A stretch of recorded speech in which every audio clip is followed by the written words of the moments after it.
शाम का समय था। एक भाभी ने अपने देवर को अचानक फोन किया और घबराई हुई आवाज में बोली, राहुल तुम फौरन घर आ जाओ, यहाँ कुछ बहुत गड़बड़ हो गई है। देवर पहले तो मना करने लगा, बोला भाभी मैं अभी गांव के बाहर हूँ, कुछ देर लग जाएगी। लेकिन जब भाभी ने दोबारा कहा, राहुल प्लीज जल्दी आओ, अब मैं अकेली नहीं संभाल पा रही हूँ, तो वह और देर न करते हुए बाइक लेकर तुरंत निकल पड़ा। वह गांव में रहता था और घर पहुंचने में उसे करीब 1 घंटा लग गया। जैसे ही वह घर पहुंचा उसे सब कुछ बिल्कुल सामान्य दिखा, न कोई शोर न कोई हलचल, सब कुछ शांत था। राहुल थोड़ा परेशान होकर बोला, भाभी आपने मुझे इतनी जल्दी क्यों बुलाया? यहाँ तो सब ठीक लग रहा है। भाभी ने कुछ नहीं कहा, बस हाथ के इशारे से उसे अंदर वाले कमरे की ओर जाने को कहा। धीरे से बोली, तुम उस कमरे में जाओ, तुम्हें सब समझ में आ जाएगा। राहुल ने हिचकिचाते हुए पूछा, पर अंदर क्या है भाभी? भाभी ने उसकी बात बीच में काटते हुए कहा, मेरी कसम अंदर जाओ। अब देवर मजबूर था। जैसे ही वह कमरे के अंदर गया उसने कुछ ऐसा देखा कि चीख निकल गई। वहां उसकी सहेली थी, एकदम उसका रस निचोड़ने के लिए एकदम तैयार, नग्न अवस्था में बैठी थी और अपने प्राइवेट पार्ट को सहला रही थी। वह घबराकर बाहर भागा और बोला, भाभी ये सब क्या है? यहाँ आखिर हुआ क्या है? अब सवाल उठता है, वो कमरा आखिर क्या था और भाभी ने उसे वहां क्यों भेजा? ये रहस्य जानने के लिए कहानी को अंत तक जरूर सुनिए, और अगर आपने अभी तक हमारे चैनल को सब्सक्राइब नहीं किया है तो जरूर करें और वीडियो को लाइक करना मत भूलिए। तो चलिए कहानी को शुरू करते हैं। मध्य प्रदेश के सीहोर जिले के पास एक छोटा सा गांव है। वहीं एक परिवार रहता था, माता पिता और उनके 2 बेटे अमित और राहुल। दोनों भाइयों में बहुत गहरा प्यार था। माता पिता हमेशा कहते थे, बेटा जिंदगी में चाहे कुछ भी हो जाए एक दूसरे से अलग मत होना, मिलजुल कर रहना, तभी सुख मिलेगा। बच्चों ने भी वही बातें दिल से मान ली और एक दूसरे के साथ बड़े होते गए। जब वे जवान हुए तो माता पिता ने सोचा कि अब बड़े बेटे अमित की शादी कर देनी चाहिए, क्योंकि राहुल उससे 5 साल छोटा था। काफी ढूंढने के बाद उन्हें एक लड़की मिली, नीलम। अमित और नीलम की शादी धूमधाम से हुई और शादी के बाद नीलम नई दुल्हन बनकर घर आई। राहुल जो छोटा भाई था, भाभी के साथ बहुत घुल मिल गया। दोनों के बीच अक्सर हंसी मजाक चलता रहता था। धीरे धीरे वक्त बीतने लगा। कुछ महीनों बाद अमित को पास के शहर में एक नौकरी मिल गई। वह रोज गांव से शहर जाकर काम करता और शाम को लौट आता। राहुल ने एक दिन कहा, भैया आप रोज इतनी दूर आते जाते हो, रास्ते में खतरे भी रहते हैं, क्यों ना आप शहर में ही एक छोटा घर ले लो? भाभी को भी वहां ले जाना आसान रहेगा, यहाँ गाँव में मैं सब देख लूंगा। ये बात सुनकर माता पिता भी बोले, हाँ बेटा राहुल सही कह रहा है, ऐसा ही करो, कुछ संपत्ति भी बढ़ जाएगी। अमित ने सोचा और अंत में वह तैयार हो गया। लेकिन उसे नहीं पता था कि यह फैसला उसकी जिंदगी को पूरी तरह बदल देगा, क्योंकि उसके घर और उसकी पत्नी नीलम के बीच अब कुछ ऐसा होने वाला था जिसने पूरे गांव को सन्न कर दिया। अब अमित के लिए सीहोर शहर के अंदर ही एक छोटी सी जमीन ली गई, जहां पर उसका खुद का घर बनवाया गया। माता पिता और छोटा भाई राहुल चाहते थे कि वह वहीं रहकर नौकरी करे और स्थायी रूप से बस जाए। अमित पहले तो मना करता है, मेरा मन गांव में ही लगता है, मैं शहर में रह नहीं पाऊंगा। लेकिन जब माता पिता और राहुल जोर देते हैं तो वह भी मजबूरन तैयार हो जाता है। कुछ ही समय बाद अमित अपनी पत्नी नीलम को लेकर सीहोर के उस छोटे से घर में शिफ्ट हो जाता है, जबकि राहुल गांव में माता पिता के साथ रहने लगता है। दिन बीतते गए। समय के साथ अब राहुल की उम्र भी शादी योग्य हो गई। माता पिता ने उसकी शादी की तैयारी शुरू कर दी और जल्दी ही उसे एक सुशील लड़की मिल गई। गांव में धूमधाम से शादी हुई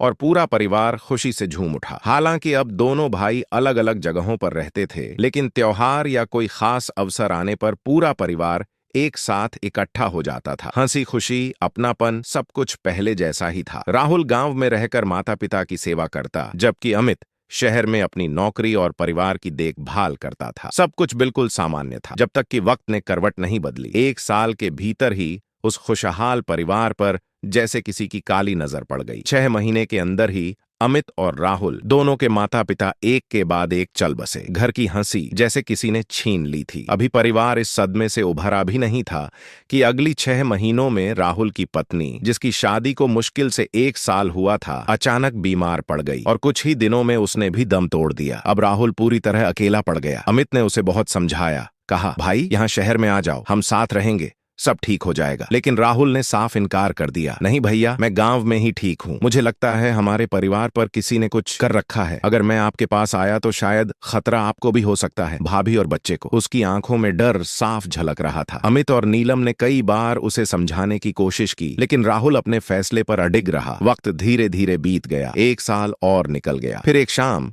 अचानक राहुल का फोन बजा। फोन पर उसकी भाभी नीलम की आवाज थी। वह बोली, राहुल जरा जल्दी आओ, बहुत जरूरी काम है। राहुल ने झिझकते हुए कहा, भाभी क्या बात है, इतना जरूरी है? मैं गांव में ठीक हूँ, कल सुबह आ जाऊंगा। लेकिन नीलम ने कहा, नहीं राहुल अभी आओ, यहाँ कुछ गड़बड़ हो गई है। ये सुनते ही राहुल का दिल तेजी से धड़कने लगा। उसे लगा जैसे उसके डर अब सच होने वाले हैं। वह बिना कुछ और पूछे तुरंत बाइक उठाकर निकल पड़ा। रास्ते में सिर्फ एक ही सवाल उसके दिमाग में घूमता रहा, आखिर वहां हुआ क्या है? भाभी ने इतनी घबराई हुई आवाज में क्यों बुलाया? करीब 1 घंटे का सफर तय करने के बाद वह सीहोर पहुंचा। घर पहुंचते ही उसने चारों ओर नजर दौड़ाई। सब कुछ शांत था, जैसे वहां कभी कोई रहा ही न हो। दरवाजा थोड़ा खुला था। वह अंदर गया, लेकिन घर में न अमित की आवाज थी, न नीलम का कोई अता पता। कमरों के दरवाजे आधे खुले थे, पर माहौल में एक अजीब सी सिहरन थी। राहुल ने घबराकर आवाज लगाई, भाभी। भाभी बोली, मैं यहाँ हूँ। राहुल जैसे ही घर पहुंचा सीधा अपनी भाभी नीलम के पास गया। उसने घबराई हुई आवाज में पूछा, भाभी आखिर हुआ क्या है? आपने इतनी अर्जेंट में बुलाया क्यों? नीलम शांत स्वर में बोली, कुछ खास नहीं राहुल, बस तुम्हें एक कमरे में जाना है। राहुल हैरान होकर बोला, कमरे में? आखिर उस कमरे में ऐसा क्या है? आपने मुझे सिर्फ इसीलिए यहाँ बुलाया है? नीलम ने बिना किसी हिचक के कहा, हाँ, तुम्हें बस उस कमरे के अंदर जाना है, बाकी सब खुद समझ में आ जाएगा। राहुल थोड़ा झुंझलाया और बोला, भाभी पहले बताइए भैया कहाँ हैं? उनसे बात करनी है मुझे। नीलम ने धीमी आवाज में जवाब दिया, तुम्हारे भैया अभी घर पर नहीं हैं, थोड़ी देर में आएंगे, लेकिन उससे पहले तुम्हें उस कमरे में जाना बहुत जरूरी है। अब राहुल थोड़ा असहज हो गया। उसके चेहरे पर बेचैनी साफ झलक रही थी। वह बोला, लेकिन बात तो बताइए, आखिर मामला क्या है? नीलम ने अब सख्त लहजे में कहा, देखो राहुल, सवाल जवाब का वक्त नहीं है। तुम्हें मेरी कसम, अगर तुम अभी बिना कुछ बोले उस कमरे में नहीं गए तो मैं तुमसे कभी बात नहीं करूंगी। राहुल ने गहरी सांस ली और बोला, ठीक है भाभी, अगर आप कह रही हैं तो जा रहा हूं, लेकिन एक बात याद रखना, आपकी कसम भारी होती है, कहीं इस बार यह कसम हमारे परिवार पर भारी न पड़ जाए। नीलम के चेहरे पर एक पल को अजीब सा दर्द उभर आया, लेकिन उसने खुद को संभालते हुए कहा, जाओ राहुल, अंदर जाओ। राहुल धीरे धीरे कमरे की तरफ बढ़ा। उसने दरवाजा खोला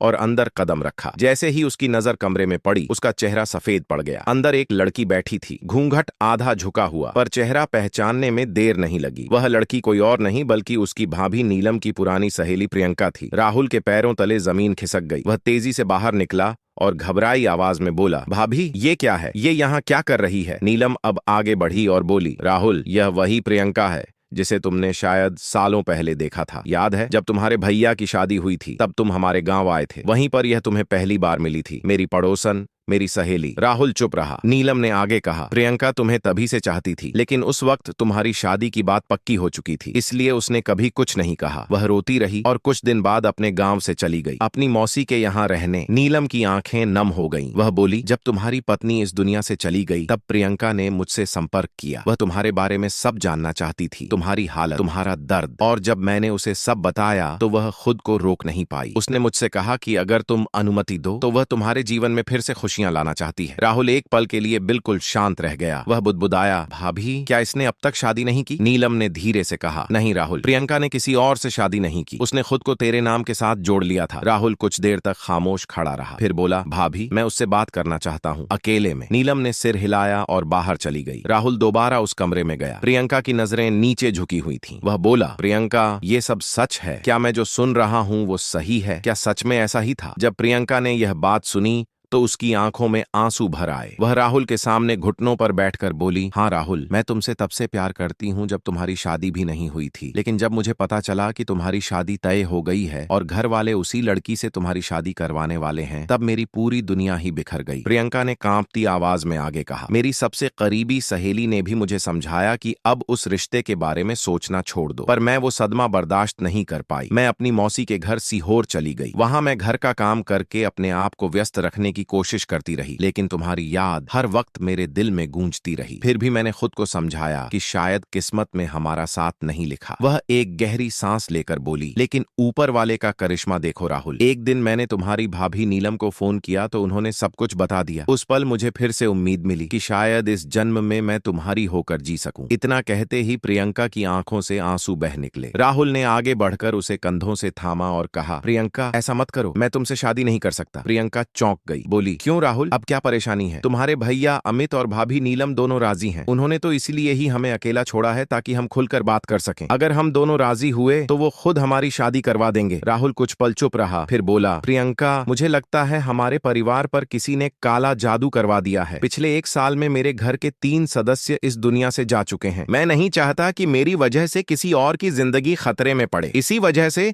मैं इस रिश्ते को आगे नहीं बढ़ा सकता। प्रियंका की आंखें लाल हो गईं। वह बोली, अगर तुम्हारे साथ रहकर मरना पड़े तो भी मंजूर है राहुल। तुमसे अलग रहकर जीने से अच्छा है कि तुम्हारे साथ इस दुनिया से चली जाऊं। उसके शब्द सुनकर राहुल कुछ देर सोच में पड़ गया। तभी प्रियंका बोली, सोचने का वक्त नहीं है राहुल, बस बताओ हाँ या ना। इतना कहकर वह कमरे से बाहर चली गई। राहुल वहीं खड़ा रह गया। कुछ देर बाद वह भी बाहर निकला। उधर प्रियंका ने भाभी नीलम को सब कुछ बता दिया कि राहुल को लगता है किसी ने उन पर जादू टोना किया है। नीलम ने तुरंत अपने पति अमित को फोन लगाया और उन्हें घर बुला लिया। थोड़ी देर में अमित वहां पहुंच गया। उसने राहुल को समझाते हुए कहा, भाई, हम दोनों जानते हैं कि तुम्हारी पत्नी के जाने के बाद तुम कितना टूट चुके हो। अब अगर जिंदगी फिर से तुम्हें एक मौका दे रही है तो उसे यूं ही मत जाने दो। प्रियंका तुम्हें सच में चाहती है, शादी कर लो और अपनी जिंदगी को नया आरंभ दो। अमित की बात सुनकर राहुल कुछ देर चुप रहा, फिर बोला, ठीक है भैया, अगर आप और भाभी ऐसा चाहते हैं तो मैं तैयार हूं। ये सुनते ही प्रियंका के चेहरे पर हल्की मुस्कान आ गई। नीलम ने तुरंत प्रियंका के माता पिता को फोन लगाया और सारी बात समझाई। प्रियंका के घर वाले भी अब सब कुछ समझ गए। उन्हें एहसास हुआ कि बेटी के उदास रहने की वजह क्या थी। कुछ ही दिनों में प्रियंका और राहुल की शादी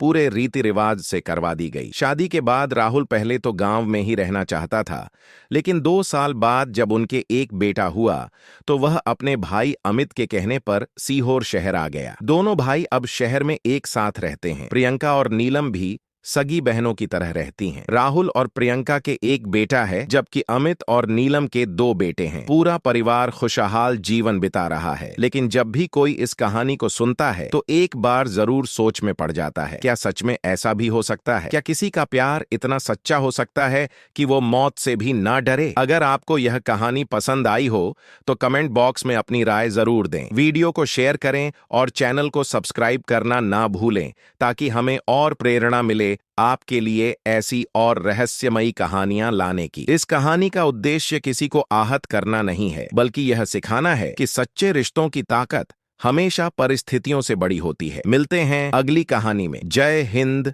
जय भारत।